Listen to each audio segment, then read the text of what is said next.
कदम बोलतायत तर थेट जाऊयात. नव्हताच फक्त ऑर्केस्ट्रा होता आणि त्या ऑर्केस्ट्राचं परमिशन होतं. असं असताना फक्त कदम कुटुंबियांना आणि माझ्या पत्नीला आणि माझ्या मुलाला बदनाम करण्यासाठी डान्स बार म्हणून महाराष्ट्रामध्ये सातत्याने बदनाम करायचं काम चाललंय. त्याच्या विरोधात मी सुद्धा आता न्यायालयात चाललोय, मी कोर्टात जातोय. उद्धवजींनी पण दोनदा उल्लेख केला त्याचा, बनक्याच्या आईच्या नावाचे डान्स बार चालवतात म्हणून. आणि गेल्या 30-35 वर्षापासून काय हॉटेल ते आताच नाहीये. मी अग्रीमेंट दाखवली तुम्हाला सगळ्यांना वेस्टमध्ये द्यायची, आणि त्या एफआय मध्ये एवढं म्हटलंय की एक महिला मुलगी त्यामध्ये विक्षिप्त हावभाव करत होती. एवढं वाचल्यानंतर मी ताबडतोब माझं हॉटेल बंद करून टाकलं, त्या शेटीला बाहेर काढलं मी त्याला.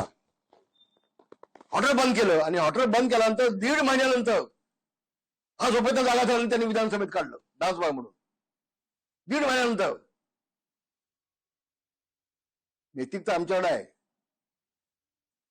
बाया मुलं नाचवून, महिला नाचवून, मुली नाचवून पैसे खाणारी अवलाद मी नाही. मी आता पुढे येतोय. आणि बघा, लबाड्या करायच्या, फसवायचं शासनाला, चोरी करायची, पैसे आपण कमवायचे, हे धंदे तुझे. हो, बाळासाहेब ज्या खोलीमध्ये होते त्या खोलीमध्ये 24 तास डॉक्टरचे पथक होतं. नाव सांग पटकन. का प्रेसमध्ये आले नाही ते देखील सांग. का त्यांनी प्रेस घेतली नाही ते सांग. का त्यांनी बुलेटिन काढलेली नाही ते सांग. का ते लोकांसमोर आले नाही ते सांग. नाही सांगू शकत. हा रामदास कदम यांनी खोटे आरोप केले. मी आरोप केले नाहीत, मी संशय व्यक्त केलाय.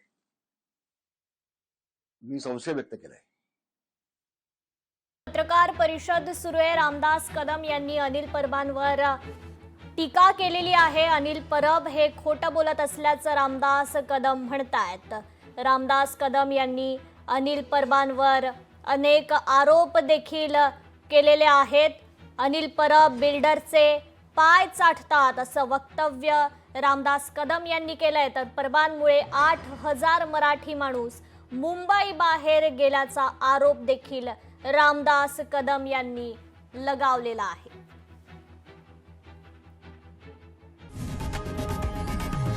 लोकशाही मराठी ऐका, पहा, जागरूक रहा.